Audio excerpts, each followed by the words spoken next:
ఈ ఆగమనం నవల ఒక్కొక్కరి జీవితంలో ఒక్కొక్కరి ఆగమనంతో జరిగిన మార్పులు జీవితాలను ఎలా ప్రభావితం చేస్తున్నాయో ఒకరి ఆగమనంతో టైటిల్కి తగినట్లుగా కథ అలా సాగుతోంది. ప్రసన్నకి ఇప్పుడు జమున గతంలో దాగి ఉన్న ఏకైక రహస్యం కూడా తెలిసిపోతే అరమరికలు లేని స్నేహబంధంగా వాళ్ళ స్నేహం బలపడుతుంది. చూద్దాం ఏం జరుగుతుందో. నాకు నెట్లో సురేష్ గారు రాసిన ఒక కవిత తగిలింది. చాలా నచ్చింది, మీతో షేర్ చేస్తున్నాను. తనని తాను చూసి తెగ మురిసిపోతోంది ఓ మగువ. బహుశా అందమంతా తనకే అనుకుంటోందేమో. అంత అందానికి సాటి తన ముందర ఉన్న అద్దమేనట. తనని పోల్చేటందుకు ఈ అనంతాన ఏ పోలిక దొరకదట. ప్రపంచ కవులందరూ ఒక్కచోట చేరినా ఒక్కటంటే ఒక్క కవిత కూడా రాయలేరట. వర్ణించేందుకు ప్రయత్నించి ప్రతి కలం అలసి సొలసి చతికిల పడుతుందట. కథలోకి వెళ్ళిపోదామా? చెప్పకుండా వెళ్ళాననుకో నా గురించే ఆలోచిస్తావు. నిజం కాదులే, కథ చెప్పాను. కాఫీ తీసుకో, చల్లారిపోతుంది. ప్రసన్న కాఫీ తీసుకున్నాడు. జమును కూడా తెచ్చుకుంది. నీ ఫ్రెండ్ ఎలా ఉంది? బానే ఉంది. ఇంతలో రుక్కమ్మ అమ్మా అంటూ వచ్చింది. ప్రసన్న యువతలకు వచ్చాడు. అక్కడే జమున దీపులతో కలిసి భోజనం చేశాడు. ఆర్డర్ వచ్చిందటగా.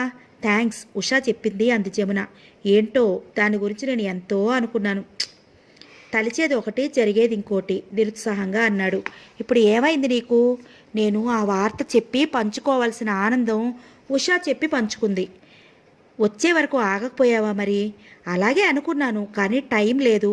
ఒక్క నిమిషం, ఆ వార్త నేనే చెప్పి ఆనందం పంచుకోవటమా, లేక నువ్వు వచ్చే లోపల ఏర్పాట్లు చేయటమా అని ద్వైధీభావంలో పడ్డాను. మొదటిది నా ఆనందం కోసం, అంటే నా స్వార్థం అన్నమాట. రెండోది నీకు ఉపయోగపడుతుంది. నా స్వార్థం కంటే నీ ఉపయోగమే ముఖ్యం అనిపించింది. అతను అన్న తీరుకి జమున కిలికిలా నవ్వింది. ఆ నవ్వు ఇప్పుడు అత్యంత సహజంగా ఏర్పడి ఎప్పటి జమున నవ్వులా ఉంది. ఎంతో మంచివాడివి కదా, నేను బాధ పెట్టాను కదా అంది. నీ సానుభూతి నాకేం అవసరం లేదులే అన్నాడతను. ఆ రోజు సెలవు దినం కావటం వల్ల ప్రసన్న అక్కడే భోజనం చేశాడు. జమున దీపులతో కలిసి. జమున దీపుకి తనకి కొసరి వడ్డిస్తుంటే తినటం అతనికి అమృత తుల్యంలా ఉంటుంది. ప్రేమగా వడ్డం చేయటం పురుషుడి వల్ల కానే కాదు అనిపించింది. ఒక భోజనం విషయమే కాదు, ప్రేమాభిమానాల విషయంలో కూడా అంతేనేమో. మధ్యాహ్నం ఉష కూడా వచ్చింది. ప్రసన్న, జమున, ఉష, దీపు, రుక్కమ్మ, పక్కయ్య అందరూ కలిసి సినిమాకి వెళ్ళారు. వాళ్ళందరితో ఉంటే ప్రసన్నకి వాళ్ళంతా తనవాళ్ళు అనే ఒక భావన వస్తుంది. అదొక కుటుంబంలా ఉంటుంది. ఆ రోజంతా కలిసి గడిపారు. సాయంత్రం అయ్యింది. ప్రసన్న జమునకి చెప్పి దీపుకి గుడ్ నైట్ చెప్పి వెళ్ళిపోయాడు. అతను పడుకుంటే గుర్తొచ్చింది. జమున మాట మాత్రంగా కూడా ఆ మెడ్రాస్ ఫ్రెండ్ గురించి చెప్పనే లేదు. అది చెప్పేటంత ప్రాముఖ్యమైన విషయం కాదనా, లేక పూర్తిగా అది తన స్వయం విషయమనా? ప్రసన్న తల దిండు మీద అశాంతిగా కదిలింది. జమున జీవితంలో తన నుంచి దాచే స్వవిషయం తనతో కలిసి పంచుకోవాలి. అది ఎంత చిన్నదైనా సరే ప్రతి విషయం తనతో కలిసి పంచుకోవాలి. అది స్నేహితురాలి ఆపద కానీ అనారోగ్యం కానీ తను దాపరికం లేకుండా ఎలా ఉన్నాడో జమున కూడా అలాగే ఉండాలి. ఎందుకంటే జమున తనకు ప్రాణ స్నేహితురాలు. స్నేహితుల మధ్య నిజాయితీ ఉండాలి. నిజాయితీ లేకపోతే అది స్నేహం అని అనిపించుకోదు. 2 నెలలు గడిచాయి. ప్రసన్న దాదాపుగా జమున మెడ్రాస్ ఫ్రెండ్ గురించి మర్చిపోయాడు. 2 నెలల తర్వాత జమున సరిగ్గా మళ్ళీ అదే తేదీలో మెడ్రాస్ వెళ్ళింది. కానీ ఈసారి వెళ్లే ముందు ప్రసన్నతో చెప్పెళ్ళింది, నేను 8వ తేదీ వచ్చేస్తాను. ప్రసన్న లెక్క చూశాడు. మళ్ళీ సరిగ్గా 4 రోజులు. కానీ ఈసారి జమున చెప్పినందుకు అతనికి సంతోషం కలిగింది. జమున, ఒక్కరోజు ఆగకూడదు, నేను కూడా వస్తాను. నాకు మెడ్రాస్లో ఒక ఫ్రెండ్ పెళ్ళుంది అన్నాడు. నువ్వా? వద్దు, నేను వెళ్తాను. నువ్వు వచ్చినా నేను నిన్ను మెడ్రాస్లో కలవను అంది జమున. ఆ అనటంలో దృఢత్వం ఉంది, మొహమాటం అస్సలు లేదు. ఎందుకని జమున? అతను ఆశ్చర్యంగా చూశాడు. జమున చూపులు సూటిగా అతని కళ్ళల్లోకి చూడలేనట్లుగా నేల మీదకి వాలాయి. నేను ఫ్రెండ్స్ దగ్గరికి వెళ్తాను. మళ్ళీ సరాసరి స్టేషన్కి వచ్చి రైలు ఎక్కేస్తాను. ఒక్క క్షణం కూడా ఎక్కడా ఉండను. అది నువ్వు ఒక్కదానివి వెళ్తే. దీపు నేను వస్తే అలా ఎందుకుంటుంది? దీపుని తీసుకెళ్లను. ఎందుకని? అప్పప్పా, నువ్వు నన్ను ప్రశ్నలతో చంపకు. జమున వెనక్కి తిరిగింది. ఓకే, నీ ఇష్టం, సరేనా? పోనీ ఇది చెప్పు, ప్రయాణం రేపటికి వాయిదా వేసుకోవచ్చా? నేను కూడా ఊరెళ్తానుగా అన్నాడు. నేను ఈరోజే వెళ్ళాలి. అర్జెంటా? కాదు. మరి నీకు తెలియదు, నేను వెళ్ళాలి అంతే. అతను చకితుడైనట్లు చూశాడు. జమున లోపలికెళ్ళింది. అతను అక్కడ టేబుల్ మీద ఉన్న పుస్తకాలు తిరిగేస్తుంటే అందులో ఒక పుస్తకంలో బిల్లు కనిపించింది. 800 రూపాయల బిల్లు అది. జమున షాపు బిల్లు ఇలా పడేసిందంటే అనుకుని తీసి చూశాడు. అది చీరలకు సంబంధించిన బిల్లు కాదు, పుస్తకాల బిల్లు. డేట్ చూశాడు, నిన్నటిది. మళ్ళీ ఇంత ఖరీదైన పుస్తకాలు కొందా? ఎవరి కోసం? ఈరోజు ఊరు వెళ్తోంది, నిన్న పుస్తకాలు కొంది. ఇంకెవరి కోసం? ఆ ఫ్రెండ్కే అయి ఉంటుంది. జమున డబ్బు వాడకం విషయంలో ఎంత ఖచ్చితంగా దుబారా అవ్వకుండా నియమాలు పాటిస్తుంది ప్రసన్నకి బాగా తెలుసు. చివరికి కన్నకొడుకు విషయంలో కూడా ఈ నియమం జవదాటదు. అలాంటిది ఇంత డబ్బు ఖర్చు చేసి ఇవి కొంది అంటే అవతల వ్యక్తికి ఇవి తప్పనిసరిగా ఇవ్వాల్సినవై ఉంటాయి. ఇంత డబ్బు ఖర్చు చేసి ఇవ్వాల్సిన బాధ్యత జమునకేంటి? ఏంటా బంధం? ప్రసన్న కనుబొమ్మలు ముడిపడ్డాయి. ఒకటి మాత్రం నిజం, జమున అకారణంగా మాత్రం తన కష్టార్జితం ఇలా వృధా చేయదు. నేను స్టేషన్కి వచ్చి దించుతాను అన్నాడు. అవసరం లేదు, వృధా ప్రయాసపడకు. అది ప్రయాస, నాకిష్టం లేదన్నానుగా. జమున కంఠంలో విసుగు కనిపించింది. ఓకే ఓకే అన్నాడు అతను. అన్నాడే గాని ఊరికే ఉండలేకపోయాడు. పళ్ళు బిస్కెట్లు కొని పొట్లం పట్టుకుని మెడ్రాస్ ఎక్స్ప్రెస్ బయలుదేరే వేళకు వచ్చాడు. దోవలో కారు ట్రబుల్ ఇవ్వడంతో ఆలస్యమైంది. అతను వచ్చేసరికి రైలు వెళ్ళిపోయింది. అతను నిట్టూర్చాడు.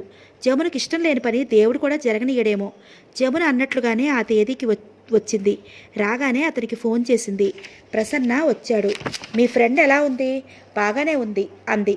ఆ రోజు తను వచ్చేసరికి రైలు వెళ్ళిపోయిన సంగతి చెప్పాడు. జమున చిరుకోపంగా చూసింది. ప్రసన్న, మనిద్దరం ఒక నిర్ణయానికి వద్దాం. నీకు ఇష్టం లేని పని నేను చెయ్యను, నాకు ఇష్టం లేని పని నువ్వు చెయ్యొద్దు, సరేనా? సరే, అతను సగం అయిష్టంగానే అన్నాడు. ఎందుకంటే జమునకి ఇష్టం లేని పని అతను చెయ్యనే చేయడు. జమున కూడా అలాగే చేయటం ఇష్టం లేదు కాబట్టి ఈ నిర్ణయం కావాలని అంటోంది. ఓకే అన్నాడు. జమునకి ఇష్టమైనది చేయటమే అతనికి ఇష్టం. ఆ రోజు జమున ప్రసన్న షాపింగ్కి వెళ్ళారు.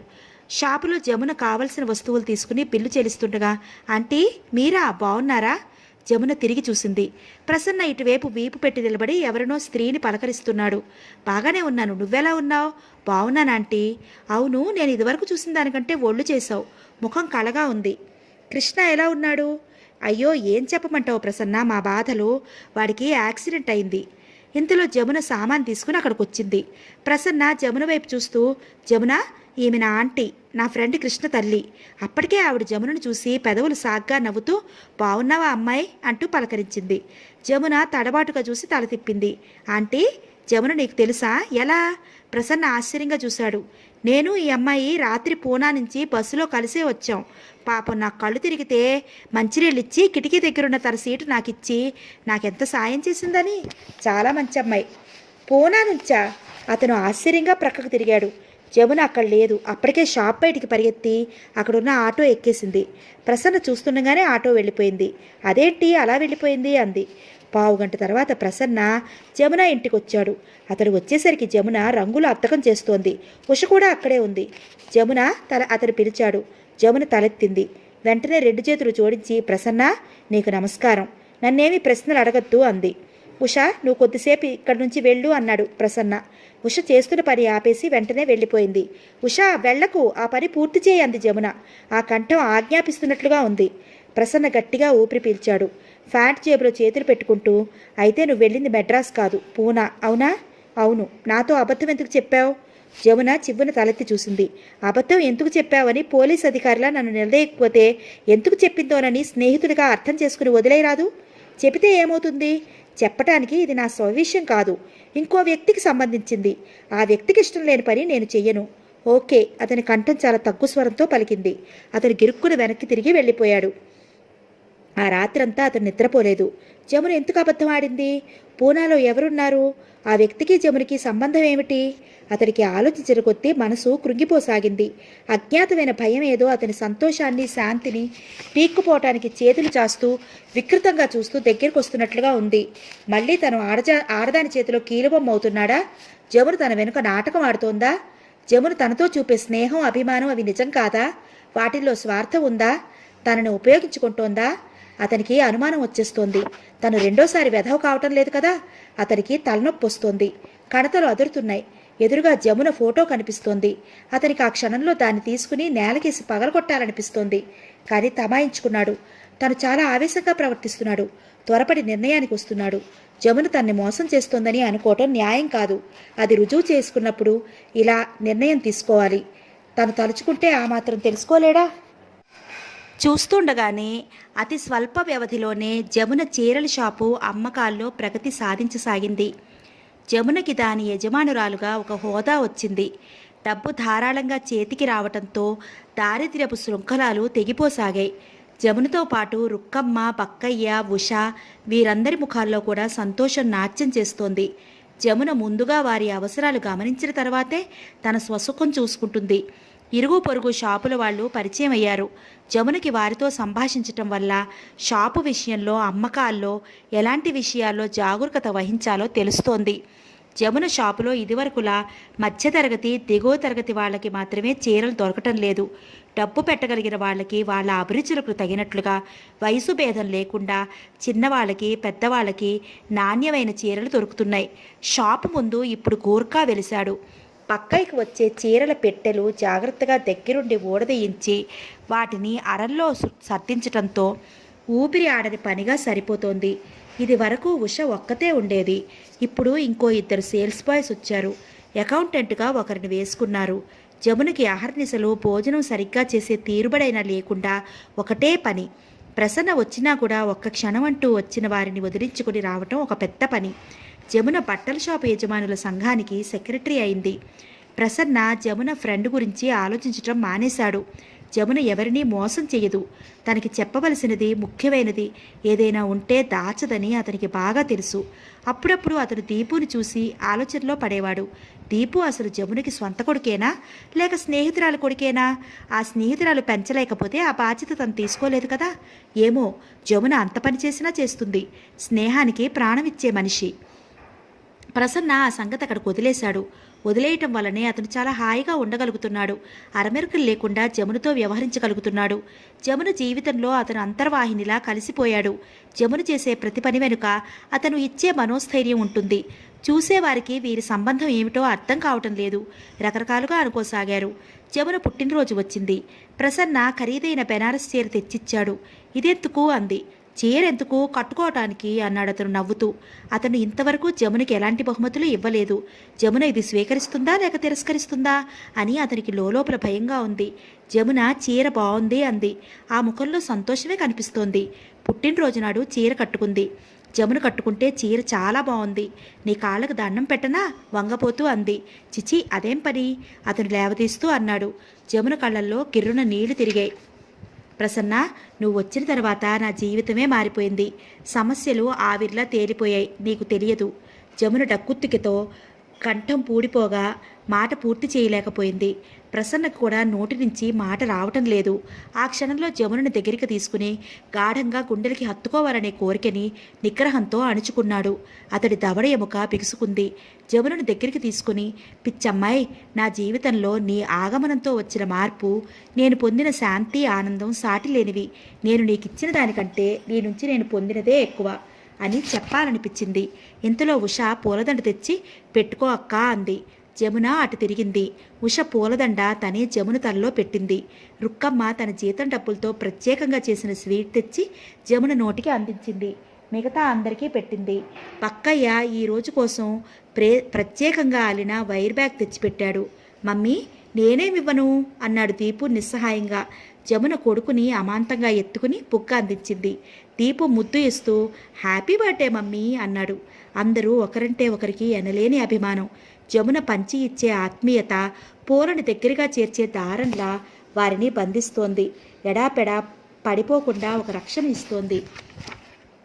ఆ రోజుకి ఇంటికి ఫోన్ వచ్చింది. దీపు ఆనందానికి అంతులేదు. సాయంత్రం అందరూ కలిసి సినిమాకి వెళ్లారు. రాత్రి అయింది. ప్రసన్న భోజనం చేసిన తర్వాత దీపు పక్కన పడుకుని నిద్రపోయాడు. జమున లేవలేదు. మర్నాడు ఉదయం కళ్ళు తెరిచేసరికి అతను దీపు పక్కన పడుకున్నాడు. జమున వచ్చి ఇద్దరికి టూత్పేస్ట్ ఇచ్చింది. ముఖాలు కడుక్కునగానే కాఫీ ఇచ్చింది. ప్రసన్న స్నానం చేసి వచ్చేసరికి టిఫిన్ రెడీ చేసింది. దీపుతో కలిసి తింటూ ఉదయం వచ్చిన పేపర్ని తిరిగేస్తూ రేడియో వింటుంటే ప్రసన్నకి హఠాత్తుగా తను జీవితంలో ఏం కోల్పోయాడో బాగా అర్థం కాసాగింది. ఇంతకంటే 1000 రెట్లు ఖరీదుగా అధునాతనమైన సౌకర్యాలతో ఉన్న తన ఇల్లు, ఈ చిన్న ఇల్లు ఇచ్చే శాంతి ముందు పేలవంగా ఉన్నట్లు అనిపించింది. తన జీవితంలో ఒక స్త్రీ కావాలి. ఆ అర్హత జమున కంటే ఇంకెవరికి ఉంటుంది? జమున గతం గురించి తనకు అవసరం లేదు. జమున కొడుకు దీపుని తన సొంత కొడుకు కంటే ఎక్కువగా ప్రేమించగలడు. దీపుకు కూడా తనంటే ఇష్టమే. ప్రసన్న ఆ రోజంతా ఆలోచనగా ఉండిపోయాడు. చివరికి సాయంత్రం జమునికి ఒక ఉత్తరం రాశాడు. అందులో తన మనసులో మాట తెలియజేశాడు. నిర్ణయం నీకే వదిలేస్తున్నాను అంటూ ముగించాడు. ఇంతలో ఫోన్ వచ్చింది. బొంబాయి నుంచి అతని ఫ్రెండ్ చిరంజీవి చేశాడు. ప్రసన్న, నువ్వు అర్జెంటుగా ఈరోజు ప్లేన్లో బయలుదేరి రావాలి. భాస్కర్ని ఏం చేశారో తెలుసా అంటూ వివరంగా చెప్పాడు. మై గాడ్, నేను ఇవాళే బయలుదేరుతున్నాను. నువ్వు వర్రీ అవ్వద్దు. ఆంటీకి కూడా చెప్పు అన్నాడు. చిరంజీవి తమ్ముడు భాస్కర్ చదువుకుంటున్నాడు. మొదటి నుంచి విపరీతమైన ధోరణి. ఇలాంటి ప్రమాదం ఏదో ఎప్పుడో ఒకసారి ముంచుకొస్తుందని తను చిరంజీవి అనుకుంటూనే ఉన్నారు. ఈరోజు తప్పకుండా బయలుదేరి వస్తున్నానని వాగ్దానం చేసి అతను ఫోన్ పెట్టేశాడు. ప్లేన్కి టికెట్ దొరికింది. అతను జమునికి ఫోన్ చేసి తను అనుకోకుండా ఊరు వెళ్తున్న వైనం చెప్పాడు. జమున సరే అంది. తను వెళ్లేలాగా వచ్చి కల్పిస్తానని చెప్పాడు. కానీ వీలు కాలేదు. అతనికి 1-2 అర్జెంట్ పనులు వచ్చాయి. అవి పూర్తయ్యేసరికి ప్లేన్ టైం అయ్యింది. ఎయిర్పోర్ట్ నుంచి జమున కోసం ఫోన్ చేశాడు. నంబర్ ఎంగేజ్ వచ్చింది. అతను నిరాశగా ఫోన్ పెట్టేశాడు. అతను ప్లేన్లో కూర్చుని ప్లేన్ గాల్లోకి లేస్తుంటే అతనికి చిత్రమైన భావం కలిగింది. జమునికి దూరం అయిపోతున్నానే అనే దిగులేదో మనసుని నొక్కివేస్తోంది. చిచి, ఇదేం భావన? తను 2 రోజులు పని మీద ఊరెళ్తున్నాడు. రాగానే తను రాసిన ఉత్తరం ఇస్తాడు. తర్వాత అతని పెదవులు చిరునవ్వుతో విచ్చుకున్నాయి. అతని కళ్ళ ముందు అందమైన దృశ్యాలు వేగంగా కదలసాగాయి. బొంబాయిలో చిరంజీవి ఎయిర్పోర్ట్కి వచ్చి ప్రసన్నని ఇంటికి తీసుకువెళ్ళాడు. చిరంజీవి తల్లి జయమ్మగారు ప్రసన్నం చూడగానే ఎదురు వచ్చి అతన్ని కౌగిలించుకుని ఏడ్చేసింది. ప్రసన్న అనునయించాడు. కంగారు పడకండి ఆంటీ, ఆ పోలీస్ అధికారి నా ఫ్రెండేగా. నేను చిరంజీవి వెళ్ళి ఎలాగైనా సరే భాస్కర్ని బెయిల్ ఇప్పించి విడిపించుకొస్తాం, సరేనా? ఏమో నాయనా, వాడిని మళ్ళీ చూసే వరకు నా ప్రాణం నిలబడేటట్టు లేదు అందావిడ. మమ్మీ, ఆదుర్తా పడొద్దన్నానా? డాక్టర్ ఏమని చెప్పారు నీకు? చిరంజీవి చిరాగ్గా అన్నాడు. ప్రసన్న, నీ మీదనే నా ఆశ అంతా అంది ఆవిడ. ఆ నిమిషంలో అతను దేవుళ్లా కనిపిస్తున్నాడు. చిరంజీవి, ప్రసన్న ఇద్దరూ కారులో పూనా బయలుదేరారు. దోవలో చిరంజీవి మొత్తుకుంటున్నట్లుగా అన్నాడు. నువ్వు ఏమైనా అను ప్రసన్న, అసలు వాడి పతనానికి కంతటికి మూల కారణం మా అమ్మే. వాడిని చిన్నప్పటి నుంచి అతి గారాబం చేసి నెత్తికెక్కించుకుంది. నేను ఆవిడ మాట వినను అనే కోపంతో తప్పు చేసినా వాడిపై వైపే ఒత్తాసు పలికేది. వాడు కావాలన్న ప్రతిదీ చేసేది. ఇప్పుడు చూడు ఎలా అయిందో. బంగారం లాంటి వాడి భవిష్యత్తు సర్వనాశనమైంది. చిరంజీవి ఆవేశంగా అంటుంటే ప్రసన్న అతని మోకాల మీద చేత్తో తట్టి శాంతం శాంతం అన్నట్లు చూశాడు. వారిది కుటుంబ రాజకీయం. ఆ ఇంట్లో తల్లి కొడుకులకి పడదు.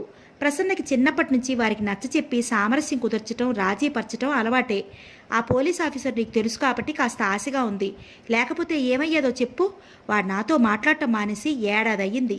నేను అసలు కల్పించుకోననే అన్నాను. కానీ మా అమ్మ ఏడుపు చూడలేక జోక్యం చేసుకోవలసి వచ్చింది అన్నాడు అతను. అతను తప్పనిసరిగా చాలా చిరాగ్గా ఈ పని నెత్తి మీద వేసుకున్నాడని తెలుస్తూనే ఉంది.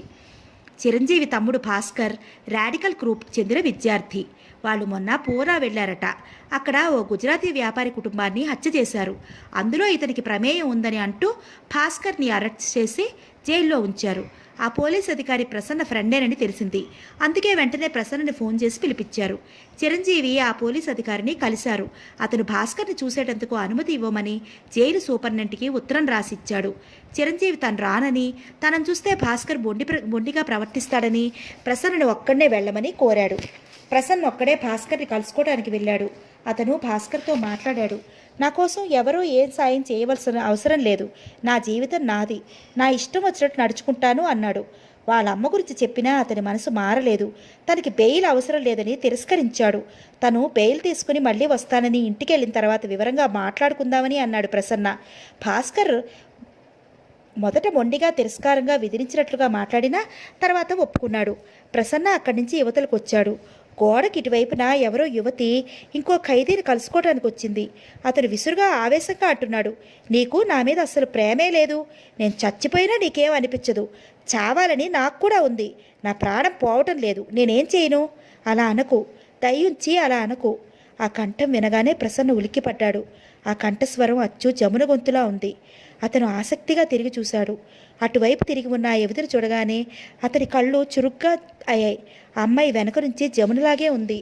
ముందుకి వెళ్తున్న అతని అడుగులు బంధం పట్టినట్టే ఆగిపోయాయి. అతను తిరిగి చూశాడు. ఒక అడుగు వేసి అటువైపుగా వచ్చాడు. ఈ సంవత్సరం అక్టోబర్లో గాంధీ జయంతి రోజున విడుదలవుతానని గంపెడంత ఆశతో గడిపాను. అయిపోయింది. ఆ ఆశ కూడా తీరిపోయింది. ఆ లిస్టులో నా పేరు లేదంట. మళ్ళీ 4 సంవత్సరాలు. My God! ప్రసన్న అతని వైపే చూస్తున్నాడు. అతని వయసు పడిన వ్యక్తి తల నెరిసింది. మనిషి భుజాలు వంగిపోయి చిన్నవాడిలా కృంగిపోయిన మనిషిలా కనిపిస్తున్నాడు. నువ్వు ధైర్యం తెచ్చుకో సిద్ధు అంటోంది ఆ యువతి. ప్రసన్న కళ్ళు చురుగ్గా అయ్యాయి. ఆ యువతి జమున లాంటి స్త్రీ కాదు, స్వయంగా జమునే. ఆ వయసు పడిన వ్యక్తిని అనునయిస్తోంది. కానీ అతను వినిపించుకోవటం లేదు. జమున, నీకేం తెలుస్తుంది బాధ?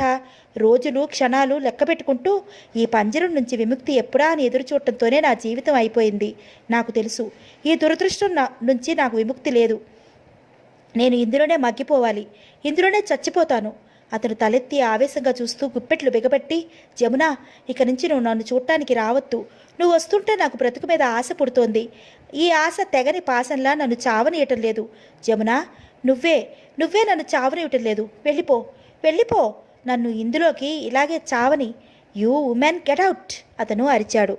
జమున కటకటాల్లోంచి అతని చేతులు అందుకుంది. ప్లీజ్, అలా అనకు, అలా అనకు. ఆ గొంతులో వేడికోలు. అతని పట్ల ఆమెకి ఎంత ప్రేముందో తెలిసిపోతోంది. సిద్ధు, కాస్త ఓపిక పట్టు. 4 సంవత్సరాలంటే ఎంతలో తిరిగి వస్తాయి? నేను దీపు నీకోసం ఎంత ఎదురు చూస్తున్నామో తెలుసా? అతను తలెత్తి చూశాడు. అతని కళ్ళల్లో భయంకరమైన విషాదం నిండి ఉంది. జమున, నీకు దీపు ఉన్నాడు. మీరిద్దరూ కలిసి సంతోషంగా ఉన్నారు. అవును, నువ్వు చాలా సంతోషంగా ఉన్నావు. అతను జమునని యగాదిగా చూశాడు. అవును, నిన్ను చూస్తుంటేనే తెలుస్తోంది. నువ్వు చాలా సంతోషంగా ఉన్నావు. రంగు చేసావు, ఒళ్ళొచ్చింది. నువ్వు సుఖంగా ఉన్నావు. నేనో? అతను గుప్పెటితో ఛాతీ మీద ఆనించుకున్నాడు. అహర్నిశలు నీ గురించి ఆలోచనలతో ఎప్పుడెప్పుడు ఈ చీకటి గుహలో నుంచి బయటపడతానా, నా జీవితంలోకి వెలుగు ఎప్పుడొస్తుందా అని కళ్ళు చిల్లులు పడేట్టు ఎదురు చూస్తూ గడుపుతున్నాను. జమున, నీకు తెలుసా, ఒక్కొక్క రోజు ఎంత భారంగా, ఎంత నిదానంగా గడుస్తుందో. ఎన్నిసార్లు కాపలా వాడిన టైం అడిగినా అరగంట కూడా గడవదు. చెప్పానుగా, ఇదొక చీకటి గుహ. నాకు విముక్తి లేదు, లేదు. అతను తోసిలి పట్టాడు. జమున, నీ కాళ్ళు పట్టుకుంటాను. ఈసారి వచ్చేటప్పుడు నాకు ఇంత విషం తెచ్చివ్వు. స్లీపింగ్ పిల్స్ అయితే చాలా నయ్యం. నిద్రలో ప్రాణం పోతుంది. ఈ జీవోత్సవంలా బ్రతికే శక్తిక నాకు లేదు. నా బాధ నీకు అర్థం కావటం లేదు. అతను కూలబడి చేతుల్లో ముఖం దాచుకుని ఏడవసాగాడు. జమున కటకటాల్లోంచి చేయి చాచి అతని తల మీద చెయ్యి వేసింది. సిద్ధు, ధైర్యం తెచ్చుకో ప్లీజ్, నా కోసం. దీపు కోసం నువ్వు జైల్లో ఉన్నావు, నేను బయట ఉన్నాను, అంతే తేడా. నేను దీపు నీ రాక కోసం ఎంత ఎదురు చూస్తున్నావో నీకు తెలీదు. నేను నీకంటే ఎక్కువగా ఎంతగా క్షణాలు లెక్క పెట్టుకుంటూ గడుపుతున్నానో నీకు తెలీదు. ఆ అరుణయ్య వాక్యాలకి అతని దుఃఖం రెట్టింపైందే తప్ప తగ్గలేదు. జమున, వెళ్ళిపో అన్నాడు. నేను వెళ్ళను. నువ్వు ఇలా ఉంటే వెళ్ళే శక్తి నాకెక్కడ వస్తుంది అంది. టైం అయిందమ్మా, ఇక పదండి, కాపలా అతను హెచ్చరించాడు. సిద్ధు, నేను రేపు మళ్ళీ వస్తాను. అతను జమున చేతిని తల మీద నుంచి తీసేశాడు. వద్దు, వెళ్ళిపో, ఇంకా రావద్దు, మనకిదే ఆఖరి చూపు. అలా అనకు, నేను వస్తాను. పదండమ్మా, కాపలా అతను రెండోసారి హెచ్చరించాడు. జమున అతన్ని వదిలింది. కొంగుతో కళ్ళు గట్టిగా తుడుచుకుని ఇటు తిరిగింది. 5-6 అడుగులు వేసి పక్కకు తిరిగి క్యారిడార్లోకి నడిచిందో లేదో జమున సర్పదృష్టిలా ఆగిపోయింది. అక్కడ ప్రసన్న నిలబడి ఉన్నాడు. ఆ క్షణంలో అతని ముఖం కాలిన మసికాగితంలా ఉంది. అతనిలో ఆశలు, ఆనందాలు ఏవో కాలి బూడిదైపోయిన నిర్జీవమైన భావం ఉంది. నువ్వా? జమున చెయ్యి గుండెల మీదకి రాగానే పెదవులు అస్పష్టంగా పలికాయి. అతను జముననే చూస్తున్నాడు. ఆ చూపుల అర్థం జమునకి తెలుస్తూనే ఉంది. జమున అంతలోనే ఒంటి మీదకి తెలివితే వచ్చిన దానిలా తెప్పరిల్లింది. మరో నిమిషంలో అతన్ని తప్పుకుని అక్కడి నుంచి రివ్వున బాణంలా దూసుకుపోయింది.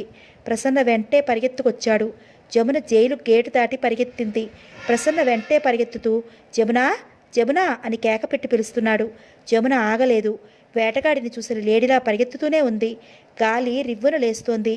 ఆ గాలికి ఆకులు పరుగులు తీస్తున్నాయి. జమునా, అతని పిలుపు బిగ్గరగా వినిపిస్తోంది. దోవని పోయేవారు ఆగి తలలు తిప్పి చిత్రంగా పరుగులు తీస్తున్న ఇద్దరిని గమనిస్తున్నారు. చివరికి ఎలాగైతేనేం ప్రసన్న జమునని పట్టుకోగలిగాడు. జమున చెయ్యి చేతికి అందగానే అతను భుజాలు పట్టుకుని వేగంగా తన వైపు తిప్పుకున్నాడు. పరుగు వేగంతో ఆయాసపడుతున్న జమున కళ్ళల్లో పట్టరాని ఏవగింపు, అంతులేని రోషం తొంగి చూస్తున్నాయి. నువ్విలా సిఐడిలా నా వెనక నుంచి నన్ను వెంబడిస్తున్నావని నాకు తెలియలేదు. ఆ మాట శాంతం పూర్తిగానే లేదు. జమున చెంప చెల్లుమంది. ప్రసన్న దవడ ఎముక బిగుసుకుంది. అతను ఈడ్చి తన చెంప మీద కొట్టగానే ఒక్క క్షణం బిత్తరపోయినట్లుగా, నోటి మాట రానట్లుగా చూసిన జమున వెంటనే అతని చెయ్యి వదిలించుకుంటూ, "వదులు, నన్ను వదులు" అంటూ అరిచింది. ప్రసన్న జమునుని వదలలేదు. పైనుంచి ఎక్కడ పారిపోతుందో అన్నట్లుగా ఆ చేతిని మరింత బిగించి పట్టుకున్నాడు. అటు వెళుతున్న టాక్సీని "టాక్సీ" అని గొంతెత్తి అరిచి పిలిచాడు. టాక్సీ వచ్చి ఆగింది. "వదులు" జమున గుంజుకుంది. అతను ఆ మాటను వినిపించుకోకుండా జమునుని బలంగా టాక్సీలో కోలేశాడు. తను కూర్చుని తలుపు వేస్తూ "డ్రైవర్" అంటూ తను బస చేసిన హోటల్ పేరు చెప్పాడు. టాక్సీ కదిలింది. జమున టాక్సీలో ఒక మూలకి ఒరిగిపోయి దెబ్బతిన్న పిల్లలా ముడుచుకుపోయినట్లుగా కూర్చుంది. ఆ ముఖంలో అలాంటి బాధని ప్రసన్న ఇంతవరకు ఎప్పుడూ చూడలేదు. జమున ముఖంలో ఆ బాధకి కారణం జైల్లో ఉన్న ఆ వయసు మళ్ళిన వ్యక్తే. అతని ప్రభావం జమున మీద అంత ఉందా? అతడు గరళ సముద్రంలో మునిగిపోతున్నట్లుగా ఉన్నాడు. అతని మనసంతా చేదు, భరించలేని గరళం. అతను ఉక్కిరిపిక్కిరవుతున్నాడు. జమునికి తనకి మధ్య ఒక పెద్ద ఆఘాతం వికృతంగా నోరు తెరుస్తున్నట్లుగా ఉంది. టాక్సీ హోటల్ ముందుకు వచ్చి ఆగింది. అప్పటికి కాస్త తేరుకున్న జమున అతని బలవంతం లేకుండా తనే డోర్ తెరుచుకుని దిగింది. అతను టాక్సీ అతనికి డబ్బులు చెల్లించి వచ్చే వరకు ఎటో ముఖం తిప్పి చూస్తూ నిలబడింది. ఇద్దరూ అతని గదిలోకి వచ్చారు. "ఇప్పుడు చెప్పు" అన్నాడు. "ఎందుకు చెప్పాలి?" అతనిలో ఆవేశం అప్పటికే తగ్గింది. చేతులు చూస్తూ "ఎందుకు చెప్పాలా? నేను నీ స్నేహితుడి కాబట్టి. ఇప్పటి వరకు నువ్వు చెప్పకపోవటమే దారుణం కాబట్టి" అన్నాడు. జమున ఒకసారి చేతులు చూసుకుంది. ఇక చెప్పక తప్పలేదు. జమున చెప్పటం ప్రారంభించింది. "సిద్ధార్థ మా వదినికి దూరం బంధువు అవుతాడు. అతను ఖగోళ శాస్త్రంలో పట్టభద్రుడు అయి ప్రస్తుతం ఉద్యోగం వేటలో హైదరాబాద్ వచ్చాడు. మా వదినికి అతనంటే చాలా ఇష్టం. చదువు విషయంలో అతనికి వచ్చిన గోల్డ్ మెడల్స్ గురించి ఒకటే చెప్తూ ఉండేది. ఈవిడికి ఉన్న అసలు అభిమానం ఆ కుర్రాడి మీద కాదు, అతని వెనక ఉన్న డబ్బు మీద అని మా అమ్మ సణుగుతూ ఉండేది. సిద్ధార్థ పిల్లలు లేని రంగనాథరావు గారి పెంపకం తీసుకున్నారట. ఆయన భార్య అహల్యమ్మ గారికి కొడుకు. భవిష్యత్తు మీద చాలా ఆశ ఉంది. వాళ్ళు డబ్బు గలవాళ్ళు, వ్యాపారస్తులు, పరపతి గలవాళ్ళు. వాళ్ళకి కొడుక్కి మంచి సంబంధం రావాలని ఆరాటపడటంలో తప్పు లేదు. మా వదిన అహల్యమ్మ గారి పీనాసితనం గురించి చెప్పి నవ్వేది. అసలు పిల్లలు లేని వాళ్లే మరీ డబ్బుకి వెంపర్లాడతారు అంటూ వ్యంగ్యంగా మాటలు విసిరేది.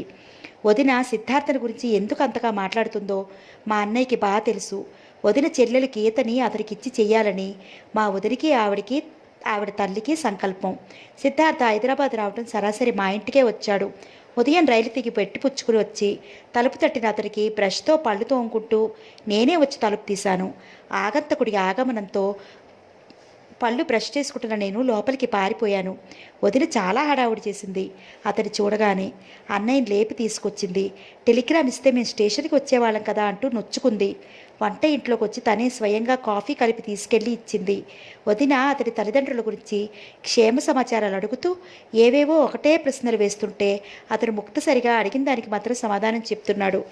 వాళ్ళమ్మ తనని ఇక్కడికే వెళ్ళమని అందని, అందుకని తను ఈ ఊరిలో పరిచయస్తులు ఉన్నా ఇక్కడికే వచ్చారని చెప్పాడు. వదిన చాలా సంబరపడింది. వదిన అతని స్నానానికి లెమ్మంటూ "ఇది మీ ఇల్లే అనుకో, మొహమాట పడకు" అంటూ హెచ్చరించింది. "మనం కావలసిన వాళ్ళం" అంది కలుపుగోలుగా. "అలాగే రండి" అన్నాడు అతను మొహమాటంగా. వదిన అదే రోజు ఒక ఉత్తరం అహల్య గారికి "మీ అబ్బాయి సరాసరి మా ఇంటికే వచ్చాడు, కులాసాగా ఉన్నాడు, మీరు అతని గురించి బెంగ పెట్టుకోకండి" అంటూ ఉత్తరం రాసింది. రెండో ఉత్తరం వాళ్ళ అమ్మకి "సిద్ధార్థ మన ఇంట్లోనే ఉన్నాడు, నువ్వు వెంటనే గీతను తీసుకునిరా" అని రాసింది. మూడో రోజుకి గీత వాళ్ళమ్మతో సహా దిగింది. "పిల్లాడిని వల్లో వేసుకోవడానికి మంచి పని చేస్తున్నారు" అంది అమ్మ. ఆవిడికి వియ్యపురాలంటే పడదు. మా అన్నయ్యని అలాగే వల్లో వేసుకున్నారని ఆవిడ ఉద్దేశం. "మా నాన్న నా చిన్నప్పుడే పోయాడు. మా బాధ్యత మా అన్నయ్య మీదనే ఉంది. నన్ను ఒక ఇంటిదాన్ని చెయ్యాలి. పెళ్ళాం కొక్కు పట్టుకుని తిరిగితే అన్నయ్య నా పెళ్లి బాధ్యత సరిగా నిర్వర్తిస్తాడో లేదోనని అమ్మకి చాలా భయం. వాళ్ళని చూడు, ఆ సిద్ధార్థ ఎంత బాగా దొరికాడో. మనకి ప్రయత్నవన్నా అలాంటి అవకాశం దొరకదు. వీళ్ళ వలలో ఆ కుర్రాడు పట్టం ఖాయం. ఆ గీత పెళ్ళి అయిపోయినట్లే. హాయిగా అలుపు సొలుపు లేకుండా పిల్లని లక్షాధికారుల ఇంటికి కోడలు చేసేస్తున్నారు" అని వాపోయేదమ్మ. ఈ నస నాకు చాలా విసుగ్గా ఉండేది. "ఇదిగో అమ్మా, నా దగ్గర ఈ సనుగుడు సడక్కో" అని చిరాకు పడేదాన్ని.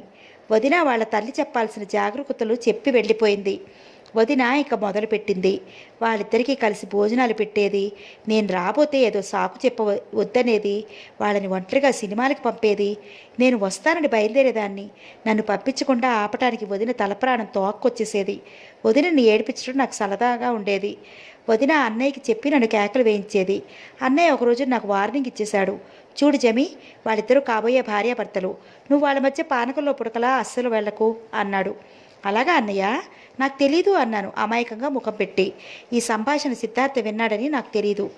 నేను మీ జోకుల కార్యక్రమం ఇంకా ఎక్కువ చేస్తే అన్నయ్య చేత నిజంగా తిట్లు తినాల్సి వస్తుందని ఇక చాలే అనుకుని విరమించుకున్నాను.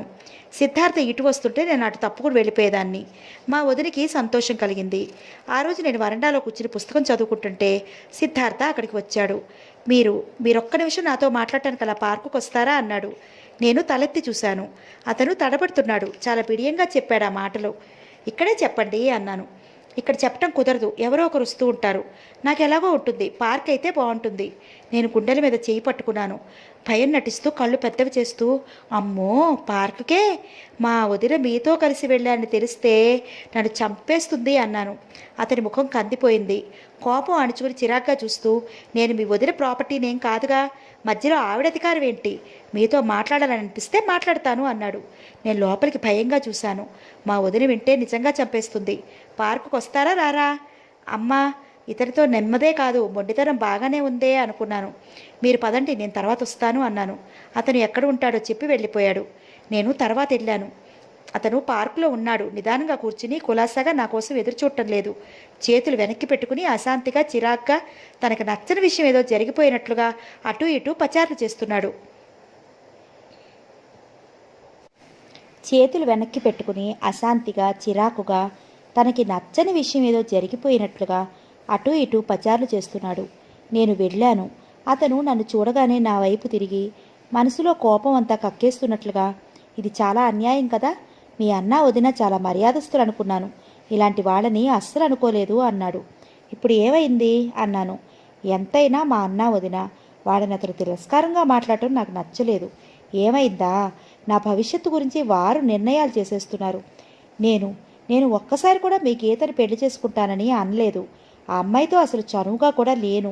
ఆవిడగారే ఏం తోచలేదంటూ నా వెంటపడి సినిమాలకి షికార్లకి వస్తోంది. సినిమాకి వెళ్ళినంత మాత్రాన నేను పెళ్లి చేసుకోవాల్సిందేనా? చిచి, ఏం మనుషులు వీళ్ళు! పెళ్ళి అంటే తమాషా అనుకున్నారా? ఎవరిని పడితే వాళ్ళని చేసుకుంటారా? మీతో ఎప్పుడు చెప్పారు? నిన్న మిమ్మల్ని మీ అన్నయ్య మందలిస్తుంటే విన్నాను. నాకు గీతకి పెళ్ళట.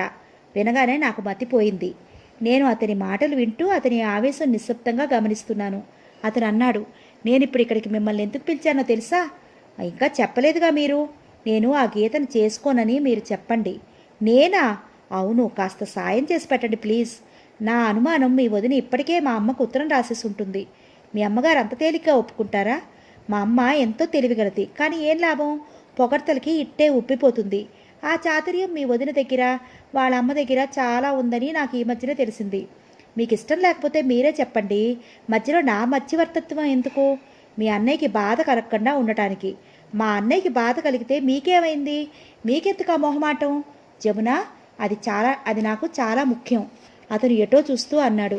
అతని మాటలు నాకు అర్థం కాలేదు. నా వల్ల కాదు అని నేను అతనికి చెప్పేశాను. మా వదిన నా నోటి నుంచి ఈ మాట వింటే ఇంకేమైనా ఉందా? నా పేక పిసుకుతుంది. మా వదిన తడాఖా ఈ పెద్ద మనిషికి తెలీదు అనుకున్నాను. ఇద్దరం వచ్చేసాం.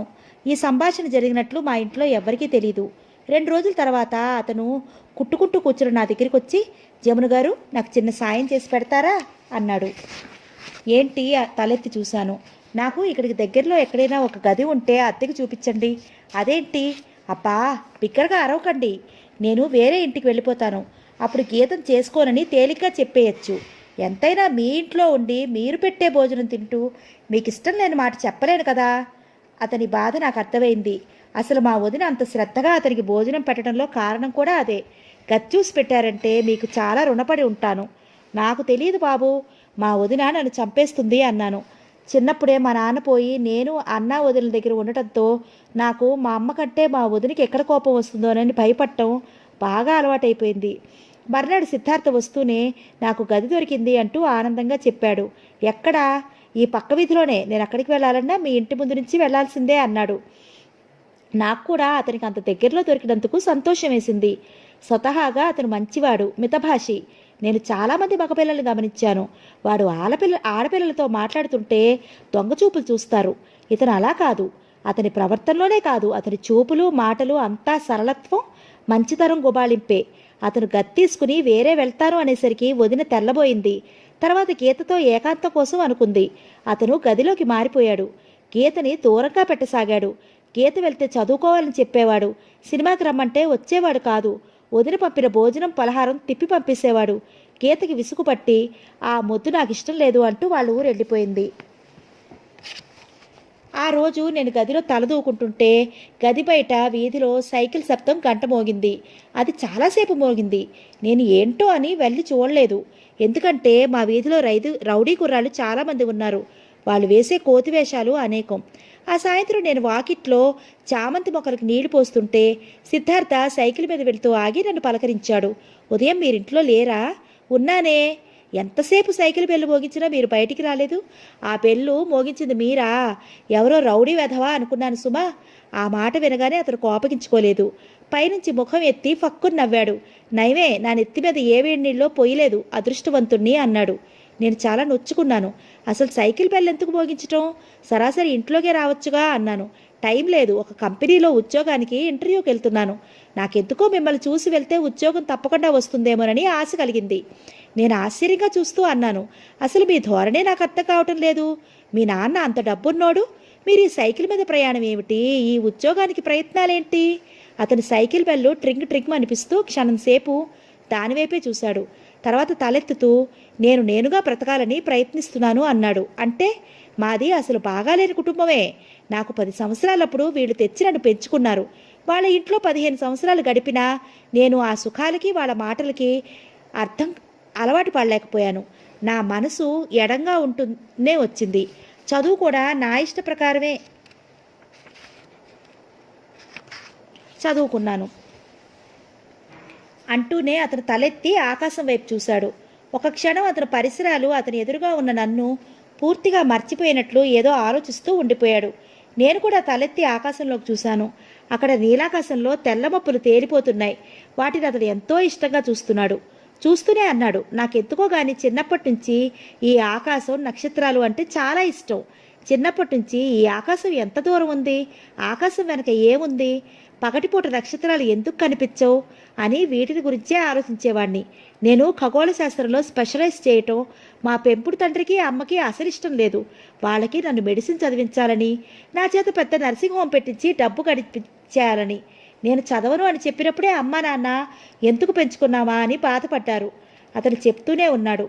ఇంతలో వదిన వరండా మెట్ల మీదకి వచ్చింది. సిద్ధార్థని చూడగానే, అరే సిద్ధార్థ, అక్కడే నిలబడి ఉన్నావే, లోపలికి రా అంది. నాకు పనుందండి, వస్తాను అంటూ అతను గబగబా సైకిల్ తొక్కుకుంటూ వెళ్ళిపోయాడు. నేను నవ్వుకున్నాను. నేను ఇంట్లోకి వస్తుంటే వదిన చురచురా చూసింది. ఆ అబ్బాయి వస్తే ఇంట్లోకి పిలవాలని తెలీదు, గుర్తు రాలేదు వదిన. అతనేదో నక్షత్రాలు ఆకాశం అంటూ చెప్తుంటేను అన్నాను. వదిన ఆ రాత్రి అన్నయ్యకి కూడా ఈ విషయం ఫిర్యాదు చేసింది. అన్నయ్య ఇంకెప్పుడు అలా చేయొద్దని చెప్పాడు. నేను తల ఊపాను. నేను ఉన్నా లేకపోయినా అతన్ని పిలిచి మాట్లాడి మర్యాద చేయాలి, తెలిసిందా అంది వదిన ఆజ్ఞాపిస్తున్నట్లుగా. నేను తల ఊపాను. మర్నాడు జడ వేసుకుంటుంటే కిటికీ బయట వీధిలో సైకిల్ బెల్ మోగింది. నేను పరిగెత్తాను. అక్కడ సిద్ధార్థ సైకిల్ మీద ఉన్నాడు. అతను నన్ను చూడగానే సంతోషంగా నవ్వాడు. ఈరోజు కూడా ఇంటర్వ్యూ వెళ్తున్నారా అని అడిగాను. లేదు, ఒక వ్యాసం రాశాను, అది పోస్ట్ చేయడానికి వెళ్తున్నాను అంటూ కవర్ చూపించాడు. ఓస్, ఇంతేనా అనుకున్నాను నిరాశగా. ఒకసారి సాయంత్రం బజార్ నుంచి కూరలు కొనుక్కుని వస్తుంటే నా వెనకే వచ్చిన అతను సైకిల్ దిగి నేను వద్దంటున్నా ఆ బుట్ట పట్టుకున్నాడు. నన్ను తన ఇంటికి తీసుకెళ్లాడు. గది విశాలంగానే ఉంది, కానీ పుస్తకాలు, బట్టలు చిందరవందరగా ఉన్నాయి. ఎక్కడ ఏ పుస్తకం చూసినా నక్షత్రాలకు సంబంధించినదే. టేబుల్ మీద సగం రాసి వదిలేసిన కాగితాలు. నాకు ఆర్టికల్ ప్రిపేర్ చేసిన తర్వాత ఆ కాగితాలు ముట్టుకోవాలంటే తగని చిరాకు అన్నాడు. నేను వాటిని సర్ది పెడుతూ, నన్ను పిఏగా చేసుకోండి, ఆ పనంతా చేసి పెడతాను అన్నాను. నాకు మంచి ఉద్యోగం వస్తే తప్పకుండా అలాగే చేస్తాను. మీరు మీ ఇల్లు సర్దటం నేను చూశానుగా, చాలా బాగా సర్దుతారు. ఎక్కడి వస్తువు అక్కడ ఉంటుంది, మీకు చాలా ఓపిక బాబు అన్నాడు. వంట ఇల్లు చూపిస్తూ అక్కడ కాఫీ సరంజామా అంతా ఉంది. కాఫీ కలిపి మీరు తాగి నాకు ఇస్తే నేను సంతోషిస్తాను అన్నాడు. నేను వంట ఇంట్లోకి వెళ్ళి కొంగుతో ముక్కు మూసుకున్నాను. అక్కడ తోవని గిన్నెలు పడి ఉన్నాయి. అక్కడ కూడా ఏవేవో కాగితాలు గరిటెలు డబ్బాలు ఎత్తుపెట్టి ఉన్నాయి. అతని నక్షత్రాల ప్రపంచానికి ఒక చోటు అంటూ లేదన్నమాట. అది సర్వవ్యాప్తం కాబోలు. నేను కాఫీ కలిపి తెచ్చి అతనికిచ్చి నేను తాగాను. అక్కడ అతని ఆల్బమ్ ఉంది. నేను కాఫీ తాగుతూ అది తీసి చూశాను. అందులో అతనివి చిన్నప్పటి నుంచి రకరకాల ఫోటోలు ఉన్నాయి. ఒక ఫోటో నాకు చాలా నచ్చింది. అతని యూనిఫారం ధరించి మేజర్ దుస్తుల్లో ఉన్నాడు. అది ఎక్కడిది తీసి చూపిస్తూ అడిగాను. అదా, అది క్రిందటేడు కాలేజీలో ఉండగా వేసిన నాటకంలోనిది. మీరు నాటకాలు కూడా వేస్తారా? ఆశ్చర్యంగా అడిగాను. నాటకం కాదు, ఒక స్టీల్ పేర్ భారతమాతది మేనేజర్ని, సిపాయిని, వ్యాపారస్తుడిని, రైతుని పెట్టి ఏదో బృందగానం జమున. అతను వేరే కాగితం మీద ఏదో గీకుతూ అన్నాడు. అతను నన్ను పేరు పెట్టి అంత చనువుగా పిలుస్తుంటే నాకు గమ్మత్తుగా అనిపించింది. నా పేరుకి ఏదో అందం ప్రత్యేకత వచ్చినట్లే అయింది. అన్నాను. నేను ఈరోజు ఒక వ్యాసం పోస్ట్ చేశాను. అది కనుక నేను అనుకున్నట్లు సెలెక్ట్ అయితే నాకు డబ్బు వస్తుంది. అది వస్తే మీకు నేను మంచి బహుమతి ఇస్తాను అన్నాను. నేను నవ్వాను. ఆల్బం తిరిగేస్తుంటే చివరకు ఒక ఫోటో కనిపించింది. అది చేసి నేను నివ్వరిపోయాను. ఆ ఫోటో నాదే. 2 జడలు వేసుకుని లంగా ఓణితో నా ఇంటర్లో దిగిన ఫోటో అది. ఇది ఇక్కడికి ఎలా వచ్చింది అన్నాను. నేనే తెచ్చుకున్నాను. ఎలా? మీ ఇంట్లోంచి ఓసారి పుస్తకం తెచ్చుకుంటే అందులో ఉంది. ఆ పుస్తకం కూడా ఇక్కడే ఉంది, వాపసు ఇవ్వలేదు. మరి మీ ఆల్బంలోకి ఎలా వచ్చింది? నేనే పెట్టాను, భద్రంగా దాచాను అన్నాడు. బాగుంది ఈ దొంగతనం అన్నాను. ఇది దొంగతనమా? నాకు తెలియదే. అయితే ఒక పని చేస్తే సరి. ఏంటి? దానికి శిక్ష ఏంటో చెప్పండి అన్నాడు. నేను మాట్లాడలేదు. నేను బయలుదేరి వెళ్ళేటప్పుడు అతను మేజర్ దుస్తుల్లో ఉన్న ఫోటోని పుస్తకంలో పెట్టి తెచ్చుకున్నాను. అతనికి అదే శిక్ష అనుకున్నాను. అతను నన్ను తీసుకొచ్చి ఇంటి దగ్గర తింపాడు. గేటు వరకు వచ్చి ఆగిపోతూ, ఇంట్లోకి మాత్రం రాను, మీ వదినగారు ఉంటుంది అన్నాడు. మీరు బయటికి వెళ్ళేటప్పుడు మీ గది తాళం నాకు ఇచ్చి వెళ్ళండి. మీరు వచ్చేసరికి నేను మీ గది శుభ్రం చేసేస్తాను అన్నాను. మీరా? చిచి, ఏం వద్దు అన్నాడు. ఏ చేయకూడదా? అతను ఎన్నడూ లేనిది కళ్ళెత్తి సూటిగా నా కళ్ళలోకి చూశాడు. చేయించుకునే అధికారం నాకే ఉంది చెప్పండి అన్నాడు. నేను చకితురాలనయ్యాను. అతడు గిరుక్కున వెనక్కి తిరిగి వెళ్ళిపోయాడు. తర్వాత చాలాసేపు ఆ మాటే నా చెవుల్లో మారుమోగుతూ ఉండిపోయింది. ఏంటి అతని ఉద్దేశం? ఉద్దేశం అంటూ ఏమీ ఉండదు. ఏదో యథాలాపంగా అని ఉంటాడు. నేను దానికి ఏకలు తోకలు పేక్కూడదు అనుకున్నాను. అతని ఫోటో నేను పెట్టెలో దాచుకున్నాను. వదిన ఊరు వెళ్ళింది. ఈ మధ్యకాలంలో ఎలా పెరిగిందో కానీ నాకు సిద్ధార్థకి మధ్య చనువు పెరిగింది. మేమిద్దరం ఒక విధంగా డబ్బుకి ఇబ్బంది పడుతున్న వాళ్ళమే. నాకు డబ్బు లేదు. అతని తల్లిదండ్రుల్ని అడగటానికి ఇష్టపడటం లేదు. ఇద్దరం ఒకే విధమైన ఉద్యోగం దొరికితే మన కాళ్ళ మీద మనం నిలబడటం మంచిది అనే అభిప్రాయం కలవాళ్ళమే. సిద్ధార్థ వెళ్తూ తన గది తాళం చెవి నా కిటికీలో పెట్టి వెళ్ళేవాడు. అతను సాయంత్రం వచ్చేసరికి అది అక్కడే ఉండేది. ఈ లోపల నేను వెళ్ళి అతని గది సర్ది వచ్చేసేదాన్ని. మేమిద్దరం ముందు ఎవరికి ఉద్యోగం వస్తే రెండో వారికి సాయం చేసి అవతలి వాళ్ళ ఉద్యోగంలో చేరగానే ఆ డబ్బు వాళ్ళ దగ్గర వసూలు చేయాలని నిశ్చయించుకున్నాం. అతనికి నాకు చాలా అభిప్రాయాల్లో పోలికలున్నాయి. ఇది తెలిసిన కొద్దీ మా ఇద్దరి మధ్య ఉన్న చనువు పెరగసాగింది. సిద్ధార్థకి పార్ట్ టైం లెక్చరర్గా చేసే పోస్ట్ దొరికింది. మీరు లెక్చరరా అన్నాను. మన దేశంలో ఎవరికి మాత్రం వారికి తగ్గ ఉద్యోగం దొరుకుతుంది?